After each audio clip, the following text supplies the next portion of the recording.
सिख यात्रियों के साथ पाकिस्तान आने वाली इंडियन खातून सरबजीत कौर को पाकिस्तान में पंजाब पुलिस ढूंढ रही है। उन्होंने मुबैना तौर पर एक पाकिस्तानी शहरी से शादी की और वो 13 नवंबर को वीजे की मियाद खत्म होने के बावजूद भी इंडिया वापस नहीं गईं।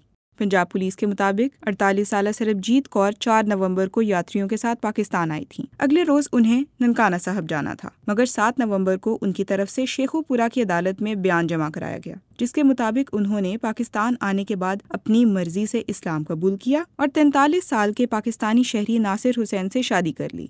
शेखोपुरा के डीपीओ बिलाल जफर शेख के मुताबिक शादी के बाद ये जोड़ा रूपोश हो गया और अब पुलिस इनको ढूंढ रही है। सरबजीत के वकील अहमद हसन पाशा के मुताबिक शादी का इंदराज मुतल्लिका यूनियन काउंसिल में कराया गया। पाशा कहते हैं कि सरबजीत और नासिर की दोस्ती सोशल मीडिया पर हुई, इंस्टाग्राम पर बातचीत होती रही और 6 माह पहले शादी का फैसला किया गया। शेखोपुरा पुलिस के मुताबिक इस्लाम कबूल करने के बाद सरबजीत का इस्लामी नाम नूर रखा गया। इनका हक महर 10,000 रुपए मुकर्रर हुआ और निकाह नामे में लिखा है कि नासिर हुसैन पहले से शादीशुदा हैं। इंडियन मीडिया के मुताबिक इंडियन पंजाब के जिला कपूरथला से ताल्लुक रखने वाली सरबजीत तलाक याफ्ता हैं और उनकी पिछली शादी से 2 बेटे हैं। इंडियन पुलिस के मुताबिक अभी तक मजहब तब्दील करने की तस्दीक नहीं हो सकी। खातून के वकील अहमद हसन पाशा ने BBC के साथ एक वीडियो भी शेयर की, जिसमें सरबजीत को ये कहते सुना जा सकता है कि उनकी तलाक हो गई है और उन्होंने अपनी मर्जी से इस्लाम कबूल करने और नासिर हुसैन से शादी का फैसला किया। वो कहती हैं कि वो नासिर हुसैन को 9 साल से जानती हैं। इंडियन खातून की जानिब से पाकिस्तान पुलिस के खिलाफ अदालत में एक शिकायत भी दायर की गई है, जिसमें पुलिस पर धमकियां देने और झूठा मुकदमा दर्ज करने के इल्जामात लगाए गए हैं। इनका कहना है कि पुलिस इनके निकाह पर नाराज है और 5 नवंबर को एहलकार जबरदस्ती इनके घर में दाखिल हुए और अहले मोहल्ला ने मामला ठंडा कराया। दूसरी जानिब शेखोपुरा पुलिस ने हरासानी के इल्जामात मुस्तरद करते हुए कहा है कि मामला हसास नौयत का है और इस पर फैसला पाकिस्तानी कानून के मुताबिक ही होगा।